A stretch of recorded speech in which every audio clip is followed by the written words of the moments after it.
ओम शांति।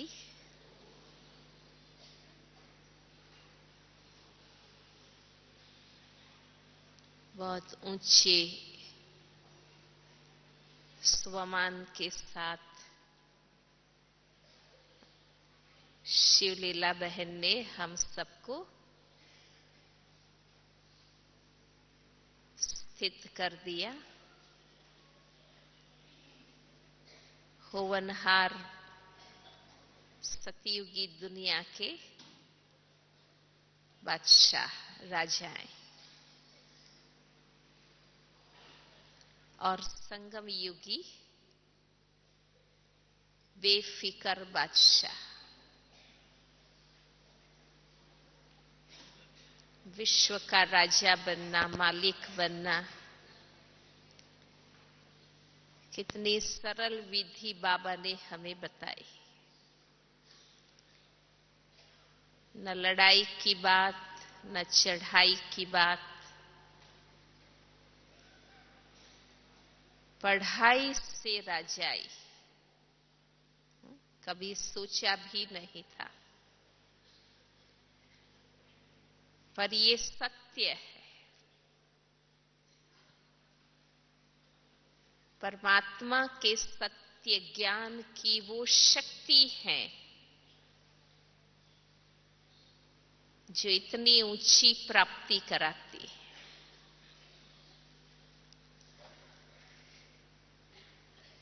इतनी ऊंची राजाई के मालिक हम बनेंगे, उसके 3 कारण। परमात्मा के सत्य ज्ञान की शक्ति, सत्य में कितनी ताकत होती है, जो कर्मेंद्रियों का राजा हमें बनाता है, मन बुद्धि संस्कार इन शक्तियों का मालिक बनाता है। ये स्वराज्य अधिकारी बनने से विश्व राज्य अधिकारी बनते। दूसरा कारण, इतनी ऊंची प्राप्ति क्यों? क्योंकि भगवान स्वयं आकर कहें और उसकी आज्ञा को स्वीकार कर हम माने और बने, उसका फल। कहानियों में, इतिहास में पढ़ते रहे हैं कि राजाओं का मनपसंद कुछ काम करते थे तो कितनी बड़ी प्राप्ति कराते थे। इतिहास में पढ़ा है ना, कहानियों में। राजाओं के समय राजा का मनपसंद कोई चीज काम हो गया तो कितने गांव दे देते थे, कितने सोना मोहरों से भरे हुए कलश दे देते थे। राजा प्रसन्न हुआ माना कितनी कीमती चीजें वो दे देता था। भगवान आए कहें और हम माने, दिल पर चढ़ जाते हैं हम, तो दिल से प्राप्ति बाबा करा देते। भक्ति में भावनाओं का फल मिला, कर्म सही नहीं थे, पर भावना का भी इतना फल मिला। संगम युग में भगवान स्वयं साक्षात सन्मुख आए और उनके कहने पर हम चले तो वो वारी जाते हैं, इसलिए राजाई मिल जाती है। और तीसरा, संगम का, चढ़ती कला का समय, समय पर जो कर लेता है वो विजयी बन जाता है, प्राप्ति कर लेता है। जो समय को परख लेता है और कार्य कर लेता है वो बहुत बड़ी प्राप्ति कर जाता है। प्रकृति उसका एग्जाम्पल है। सीजन में बोया हुआ बीज अनेक गुणा फल और बहुत ही रस और कस वाला फल देती। एक कण बीज से मण बीज देती है। प्रकृति में भी इतनी शक्ति।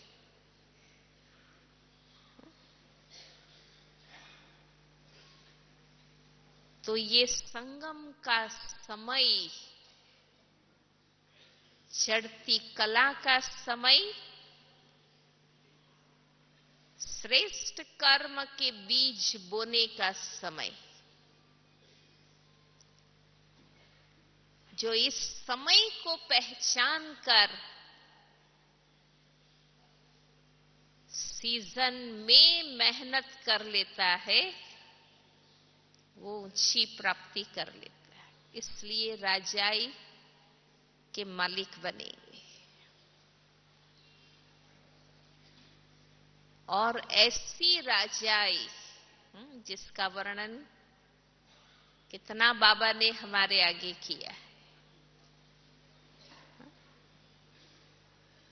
सर्व प्राप्तियों से संपन्न विश्व, A1 विश्व, प्रकृति और पुरुष दोनों सर्वोत्तम स्थिति में, ऐसे विश्व के राजा बनेंगे।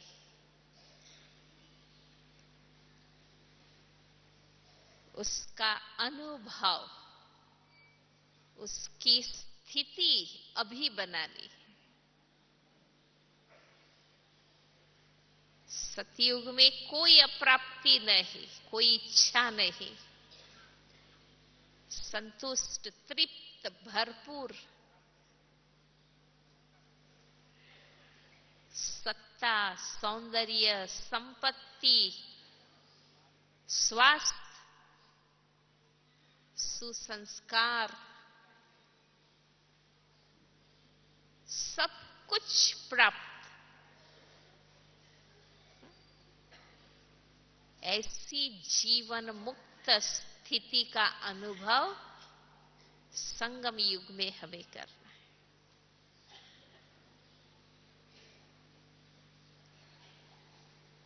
संगम युग की अंतिम स्थिति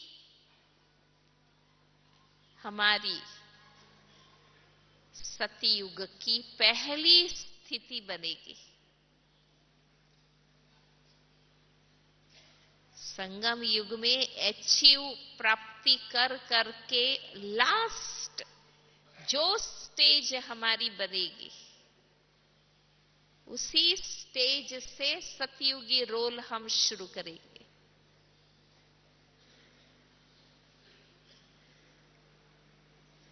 इसलिए अभी वो बेफिक्र बादशाह की स्थिति बनानी।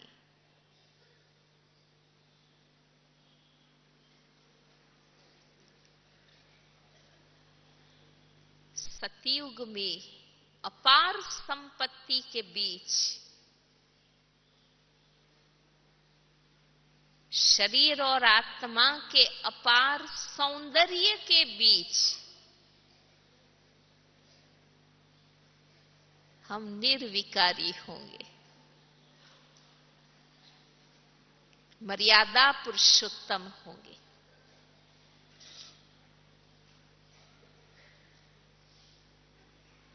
नेचुरल आत्माभिमानी होंगे। वो स्टेज अभी बनानी।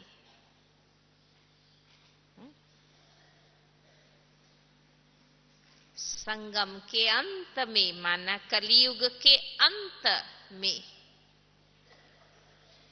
जब दुख के पहाड़ गिरने हैं, उस अति के समय अपने आप को निश्चिंत, बेफिकर, केयर फ्री, बेफिकर केयर फ्री रहना। केयरलेस अलग है, ये केयरलेस है, बेपरवाह, अलबेला, वो अलग चीज। केयर फ्री,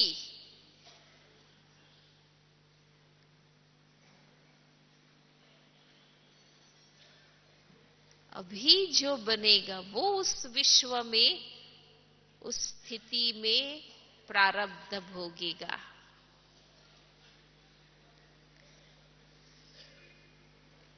संगम के अंत में,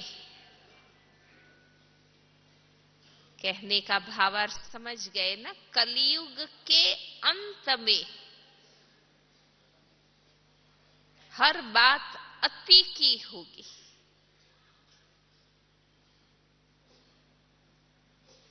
दुख, अशांति, समस्याएं, विघ्न, विकार, व्यसन, बुराई, हर चीज अति पर जाएगी।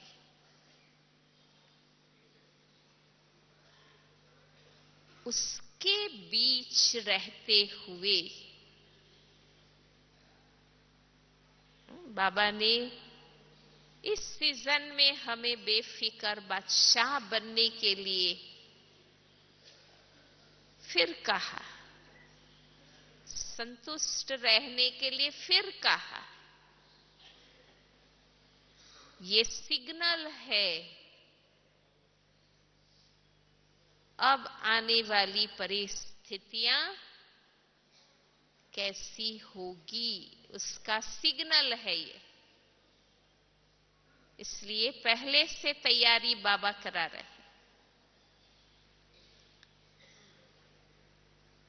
पूरे ड्रामा के अंदर, चाहे द्वापर से लेकर कलयुगांत तक, ड्रामा में जितना नेगेटिव, प्रतिकूल, विपरीत, विचित्र जो हो सकता है, वो होने का ये कलयुग अंत का समय है। जैसे सतयुग माना, जितना सुंदर ते सुंदर, श्रेष्ठ ते श्रेष्ठ, शुद्ध ते शुद्ध, ऊंचे ते ऊंचा, क्वालिटी से क्वालिटी जो इस संसार में हो सकता है, वो सतयुग में होगा। उसके अपोजिट कलयुग के अंत के समय में ड्रामा में जितना विचित्र, विपरीत, प्रतिकूल, पतित, नकारात्मक जो हो सकता है, वो सब ड्रामा के इस अंत में होगा। इसी को बाबा अति कहते।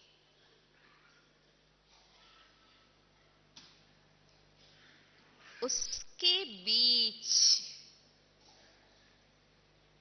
मुझे स्थिर, अचल, निश्चिंत, बेफिकर बनना है।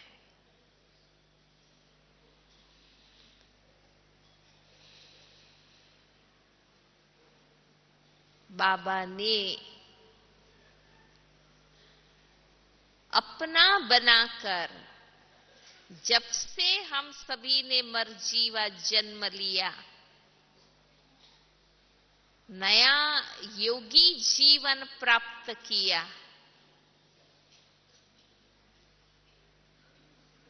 बाबा ने जीने की कला ऐसी हमें सिखाई है कि 50% फिकर, चिंताएं ऑटोमेटिक खत्म हो गई। हर एक का अनुभव होगा। दुनिया में लोग अनेक चिंताओं को लेकर सोते हैं, अनेक चिंताओं को लेकर उठते हैं, जागते हैं। लेकिन जब से हम बच्चे बाबा के बने हैं, बाबा ने फिक्रों से फारिग कर दिया।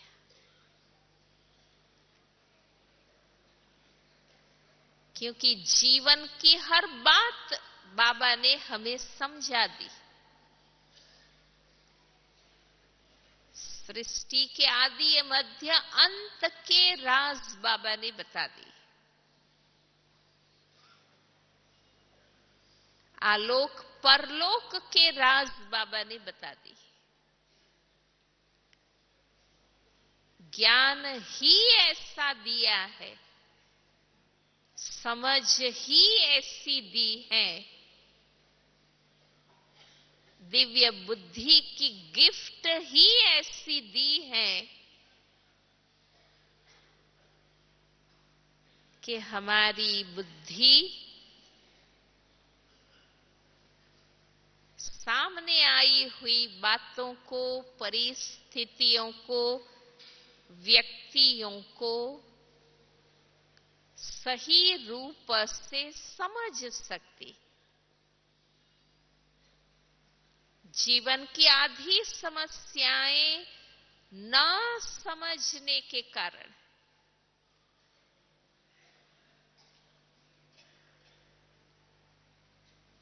कभी आप गहराई से एक क्षण साक्षी होकर देखें और सोचिए, सचमुच सत्य ज्ञान न होने के कारण सारी दुनिया भटक रही है, दुख, शांति और चिंताओं में फंसी हुई है।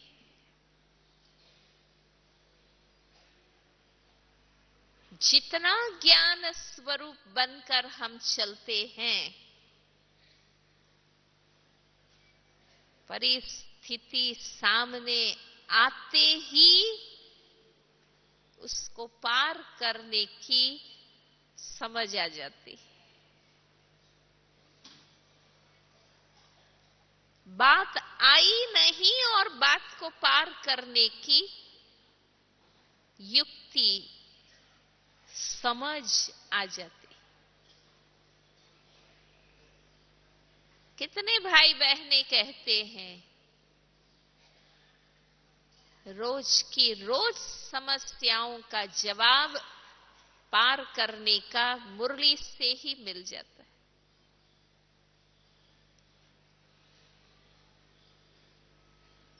हम एक घड़ी दुखी होना चाहे तो भी नहीं हो सकते, क्योंकि ज्ञान ही हमें समझा देता है।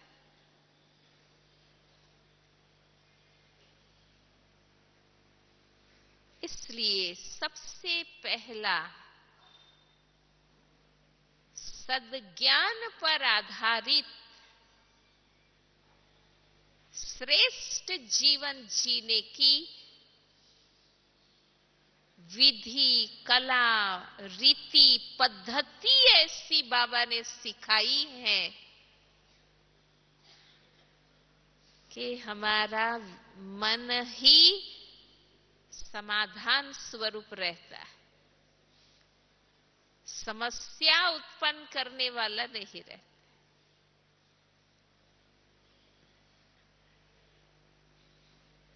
हम पहाड़ को राई बनाने वाले, न कि राई को पहाड़ बनाने वाले। हम तो राई को रुई बनाने वाले। हा? ये हमारा मेंटल एटीट्यूड हर परिस्थिति, घटना, बात के प्रति बाबा ने बना दिया। ब्रह्मा कुमार कुमारी बनने मात्र से 50% चिंता फिकरें खत्म हो गई। है ऐसा? हाँ, तो ताली बजाओ। हाँ?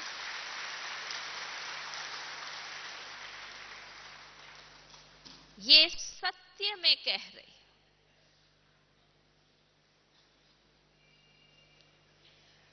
दूसरी बात, दुनिया में कोई भी मुसीबत, समस्या, परिस्थिति आती है, उनको न सिर्फ चिंता फिकर हो जाती है, उनको तो शॉक लग जाता है, आघात लग जाता है। ये क्या हुआ मेरे जीवन में, मेरे परिवार में ये क्या हो गया, उनको तो शॉक लगता है। वे सोच नहीं पाते हैं कि ऐसा क्यों हो रहा है। ये ऐसा होता है, ऐसे बच्चे निकलते हैं, ऐसे परिवार होता है, ऐसे साथी होते, धोखा देता है कोई, क्या क्या व्यवहार करते हैं। इसलिए मानसिक बीमारियां हो जाती है, शारीरिक बीमारियां हो जाती है। लेकिन बाबा ने हमें पहले से बता दिया है कि ये अंत का समय है, ये परिवर्तन का समय है। हलचलें होंगी, बातें आएंगी, अति के अंत का समय है।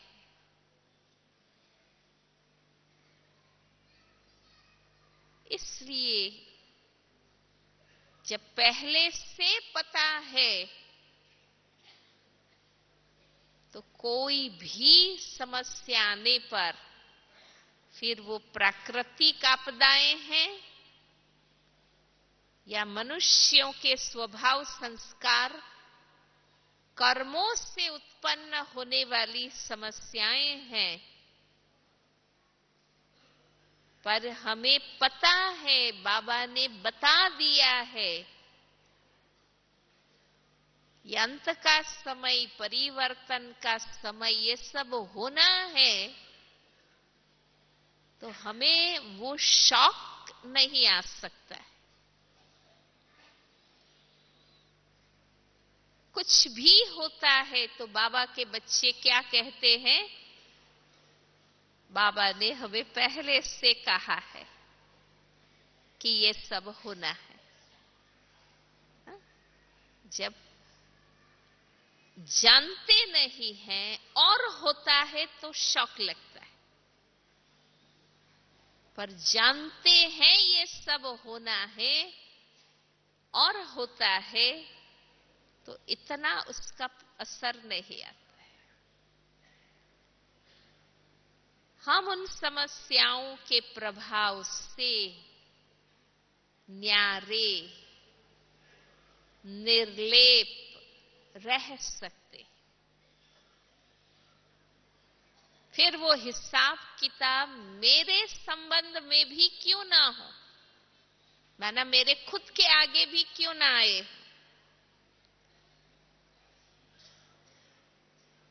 पर पता है ये होना है। और इसलिए बाबा ने एक मुरली में कहा है कि बाप की आज्ञा है सहन करो।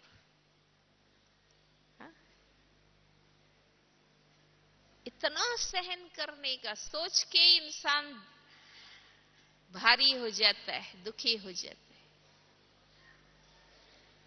हम अपनी शांति की स्थिति में रहकर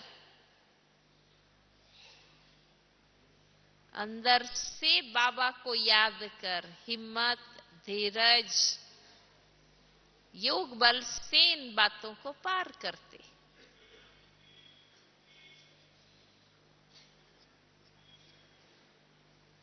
परिस्थिति आती है, फिर शारीरिक बीमारी हो, आर्थिक मुसीबतें हो, पारिवारिक कोई बातें हो, बुद्धि सोच सकती है कि क्या हो सकता है, मैक्सिमम क्या हो सकता है। अगर वो हो रहा है तो वो बाबा ने हमें बताया है।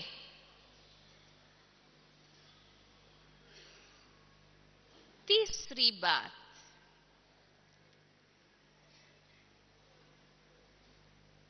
बाबा ने हमें कहा है कि ये कल्प के अंत का समय, जीवन के अंत जन्म बाई जन्म होते रहे। बाबा कहते हैं ना, दिन बीते, मास बीते, वर्ष बीते, युग बीते, ये तो कल्प पूरा हो रहा है।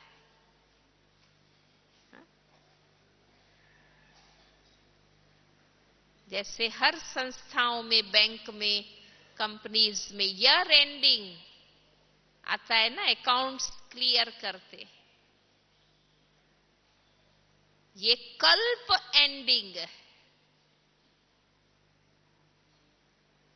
84 जन्मों के माइनस प्लस खाते जो चलते रहे हैं,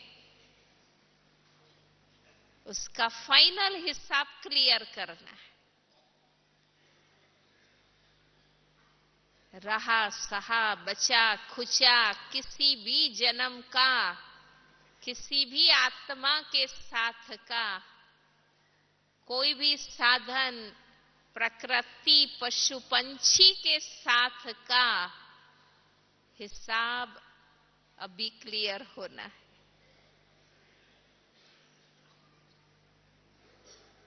इसलिए हमारे लिए आश्चर्य की भी बात नहीं कि मैं तो इतना अच्छा इनके साथ चला, फिर भी उसने ऐसा किया। हमने इस जन्म में किसी का बुरा नहीं सोचा, पर आगे के जन्मों में किसको पता है क्या किया। हाँ? कई बार इंसान अच्छा होता है और कोई बुरा करते हैं, तो भी प्रश्न, आश्चर्य, दुख। पर बाबा ने उसकी भी हमें समझ दे दी है कि चलो इस जीवन में, इस अंतिम जन्म में अच्छे रहे, पर किस जन्म में किसके साथ क्या हिसाब बने, किसको पता है।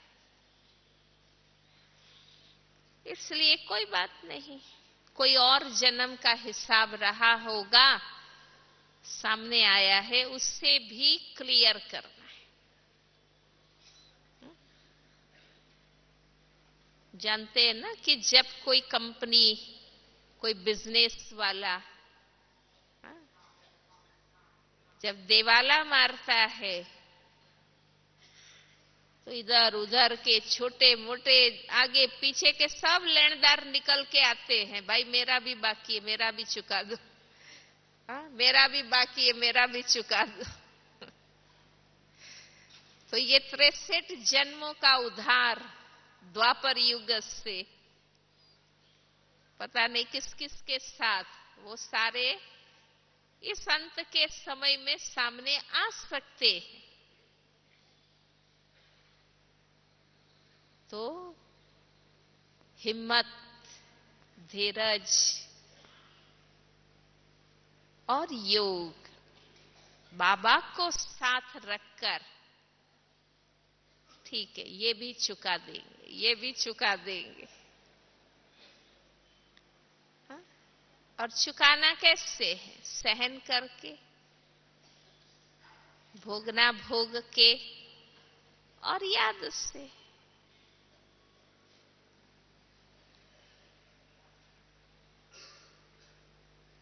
और अच्छी बात ये कैसे हिसाब चुकाने के समय भगवान हमारा साथी बन गया। हाँ? जब चुकाने का होता है इंसान को, उस समय तो पता है ना, अच्छे अच्छे भी संबंध छोड़ के चले जाते।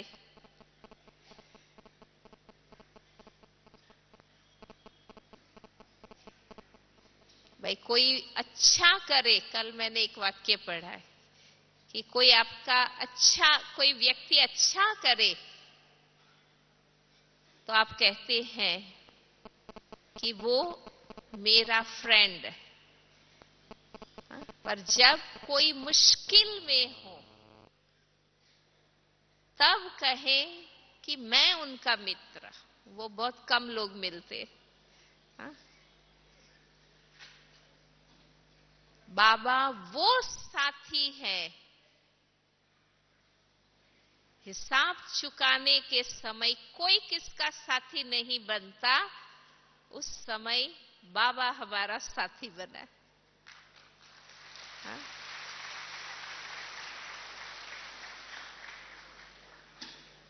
भल प्रैक्टिकल चुकाना हमें ही होगा।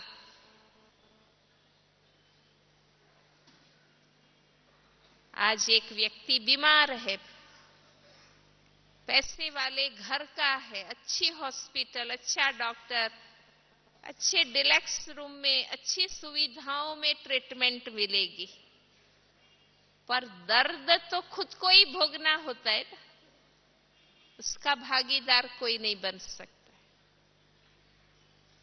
पर साथी, संबंधी, सुविधा सब है तो फिर भी दर्द कम लगेगा। तो हिसाब चुकाने वाली परिस्थितियों में इस अंत के समय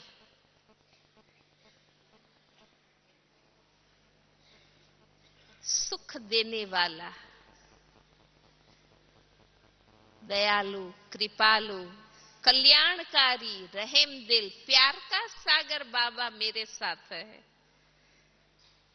भल मैं ही चुकाऊंगी, पर ऐसा मेरे साथ है तो कितनी मदद मिलेगी, शक्ति रहेगी।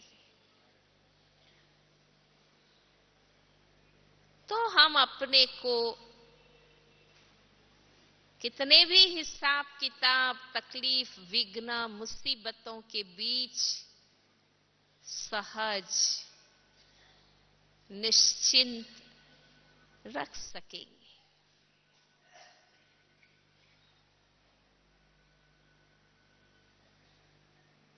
और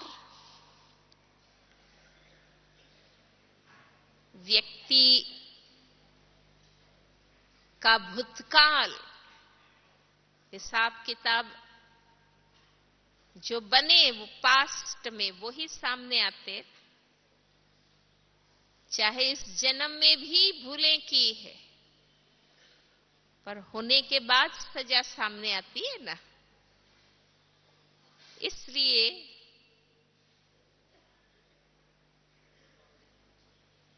व्यक्ति का पास्ट माना इस क्षण से पहले का, ब्राह्मण जन्म से पहले का कैसा भी हो, पर ब्राह्मण जन्म लेने के बाद, बाबा के बनने के बाद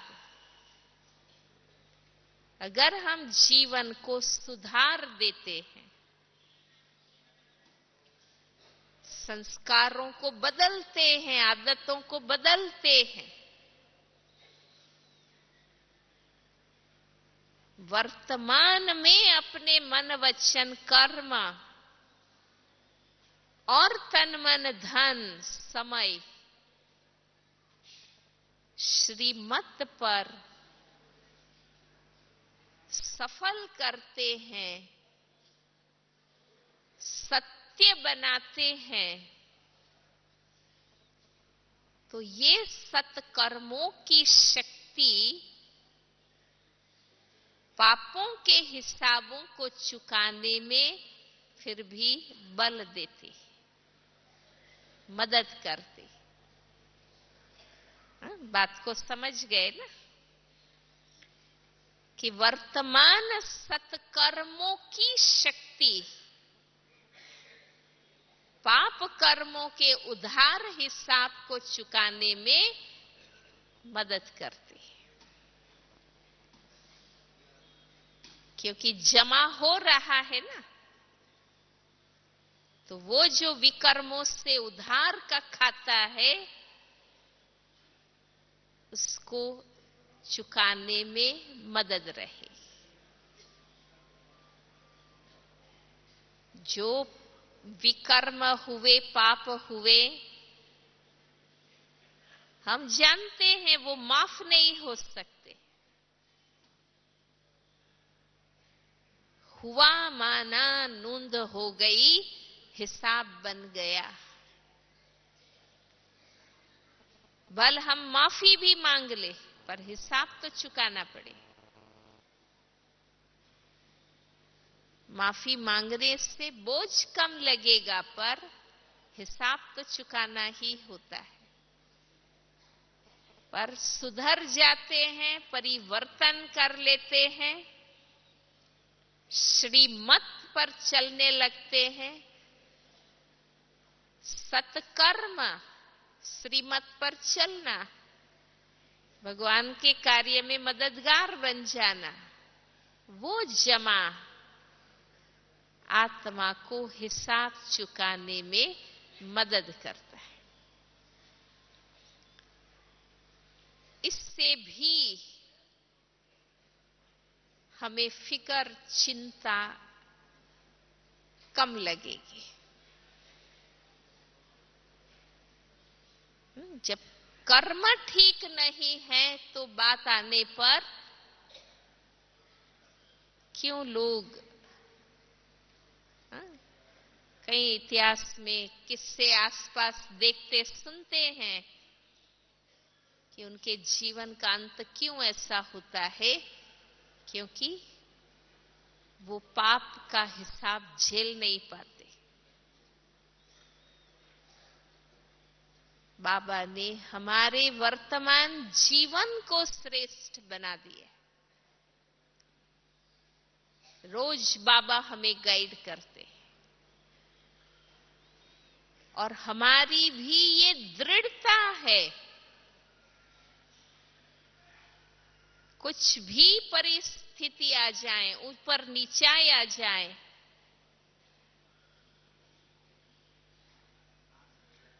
श्रीमत मुझे नहीं छोड़ना।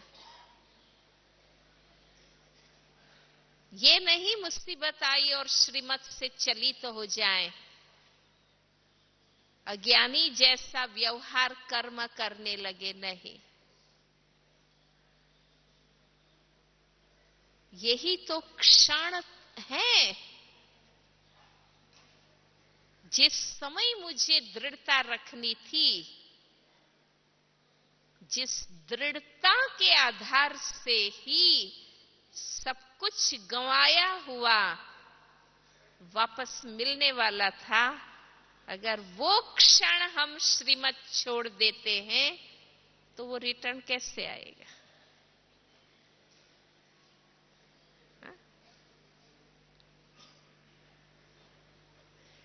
कहते हैं ना, एक व्यक्ति पहाड़ चढ़ रहा था, बहुत ऊंचा और बर्फ वाला। अचानक वो स्लिप हो गया, बर्फ में सरकता सरकता नीचे आ गए।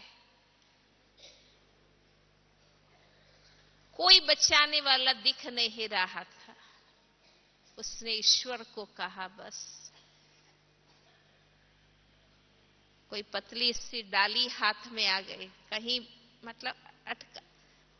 बोला, मुझे बचाओ भगवान, यही क्षण अभी मुझे मदद कर। उसको आवाज आता है कि अभी जो तुमने पकड़ा है वो छोड़ दो। उससे होता है कि और तो कुछ पकड़ने का दिख ही नहीं रहा, ये भी छोड़ दूं तो कहां मैं गिरूंगा और मरूंगा। अंधेरा था एकदम, कुछ भी दिख नहीं रहा। उससे बार बार आवाज आ रही थी, तुम छोड़ दो, छोड़ दो। उसने नहीं छोड़ा, उसी बर्फ में जम गया, मर गया।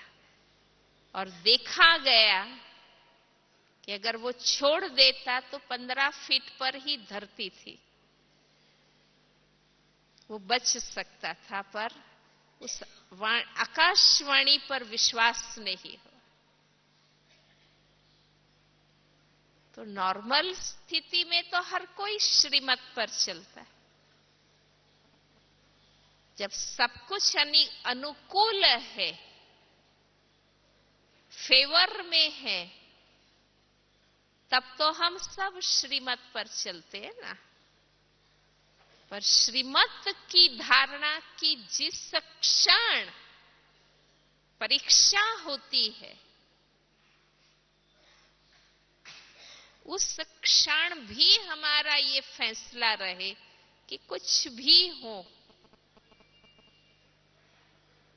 कुछ भी हो, सब उल्टे हो जाए, सब कुछ चला जाए, मैं जीरो हो जाऊं, कुछ भी हो,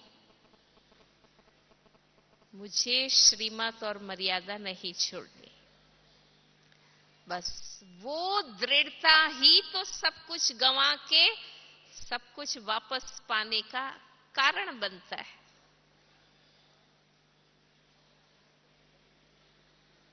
हम क्या करते हैं, परिस्थिति आती है तो मदद के लिए पुकारने लगते हैं।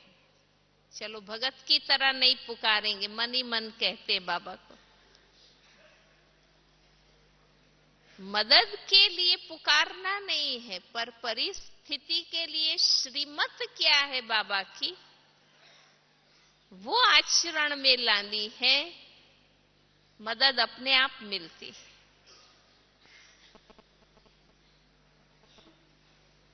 धीरे धीरज रख के, कहते ना, सत्य की दिशा में कदम उठाने के बाद भी जरूरी नहीं कि तुरंत मंजिल मिल जाए। धीरज से सत्य के मार्ग पर चलते रहना होता है। इस प्रकार श्रीमत पर चलने से जरूरी नहीं तुरंत ही मुझे सब सफलता, प्राप्ति, विजय सब मिल जाए। नहीं, सत्य पर चलने के बाद भी धैर्य चाहिए।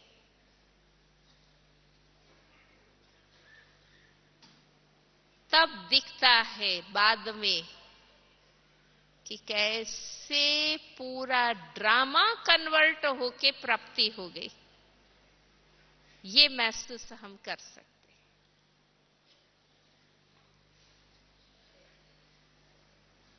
और एक बात, कैसे हम बेफिक्र बन सकते हैं, और बाबा ने बनाया, हम भी कैसे बन सकते हैं। एक के बाद एक बात मैं बता रही हूं। और एक बात, कई बार श्रीमत पर चलने के बाद भी बात ठीक नहीं होती, सफलता नहीं मिलती है, विजय नहीं होता है। तो क्या करना है?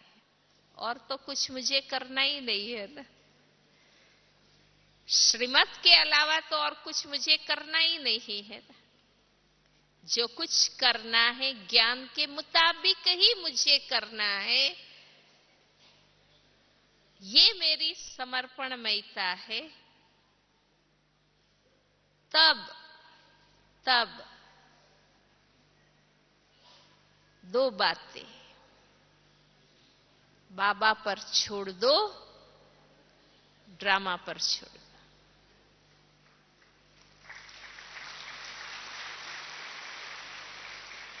बेफिक्र बनने का मतलब ये नहीं है कि मुझे कुछ करना नहीं है, बाबा ही सब करेगा। ऐसा बेफिक्र बनने की बात नहीं है। कई भाई बहनें ऐसे सोचते हैं कि बेफिक्र माना मुझे कुछ करना ही नहीं है, चाहे कितनी भी बात आ जाए। ऐसा नहीं है। बेफिक्र का मतलब है कि कोई भी बात आने पर मुझ आत्मा को श्रीमत अनुसार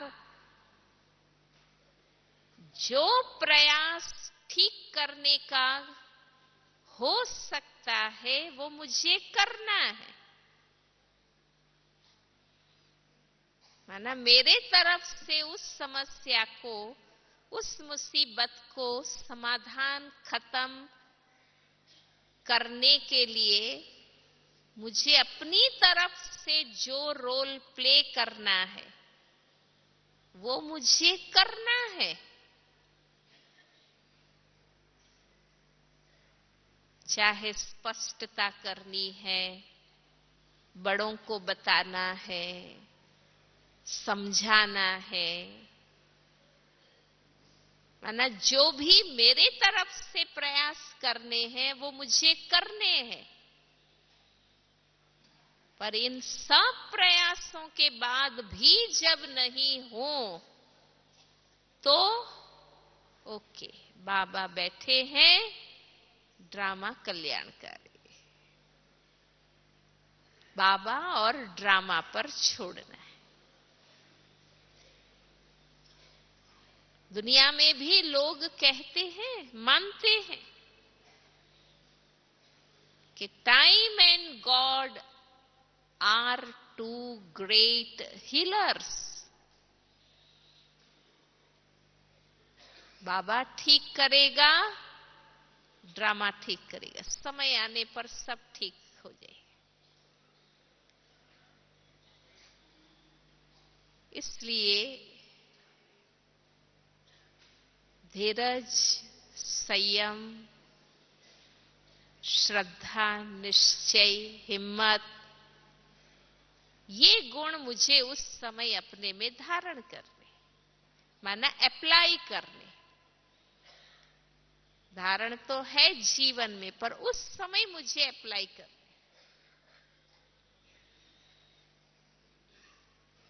और ये होगा कि आप बाबा को बताएंगे, बाबा मैंने आपको बता दिया, अब आप ही ठीक करना, मैंने किया, मेरे से नहीं हो रहा।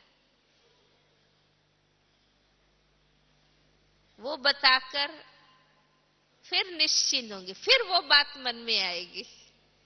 हाँ? फिर बाबा को बताओ, फिर अपने में शक्ति, फिर आएगा।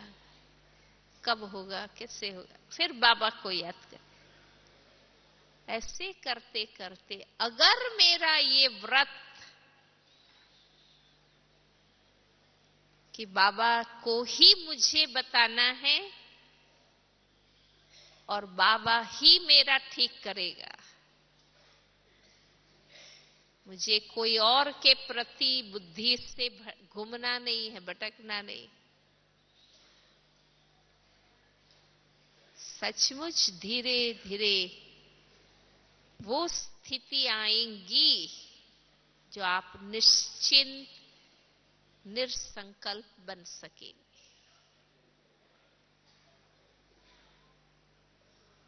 लिए बाबा ने कहा, फिकर दे दो, फखूर ले लो।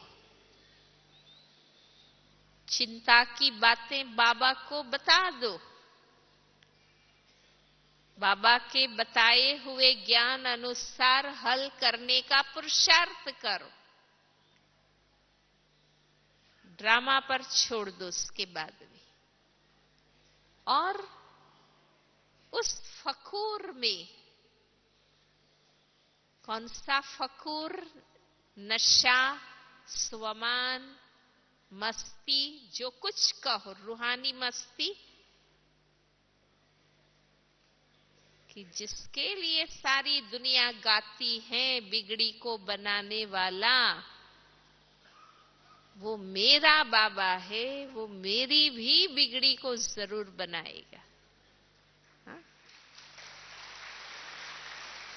उस नशे में हम रह सकते,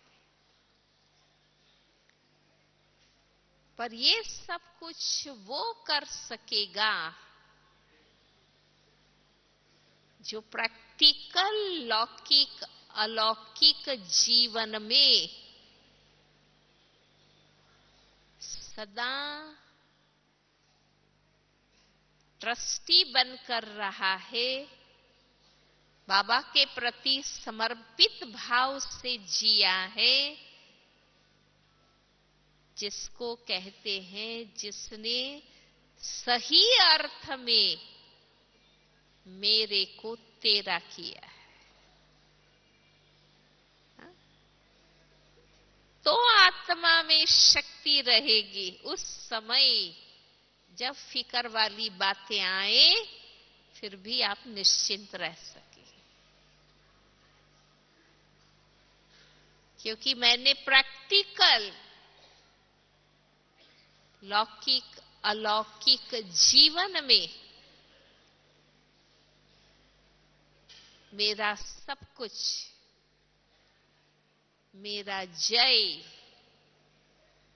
मेरी प्राप्तियां, मेरे लाभ, मेरी स्तुति, महिमा, सभी अचीवमेंट्स में मैंने बाबा को आगे रखा है, बाबा को समर्पित किया। तो आत्मा में शक्ति आएगी। जब हार होगी, अपमान मिलेगा, नुकसान होगा, ग्लानि होगी, उस समय मुझे स्थिर, अचल, निर्लेप, न्यारे रहने की शक्ति मेरे में आ जाए।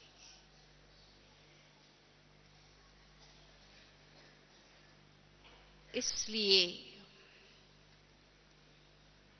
अवश्य ही आने वाले समय, परिस्थितियों को ध्यान में रखते हुए बाबा ने अभी से हमें तैयार करने के लिए इस सीजन में ये पाठ पढ़ाया है।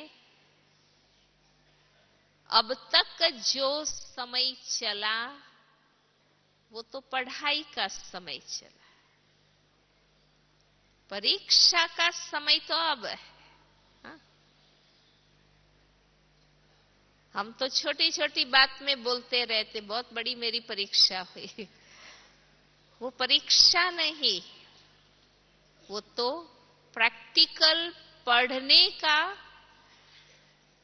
बात है। पढ़ाई में जो डिफिकल्टी आती है वो है पढ़ा हुआ कितना है,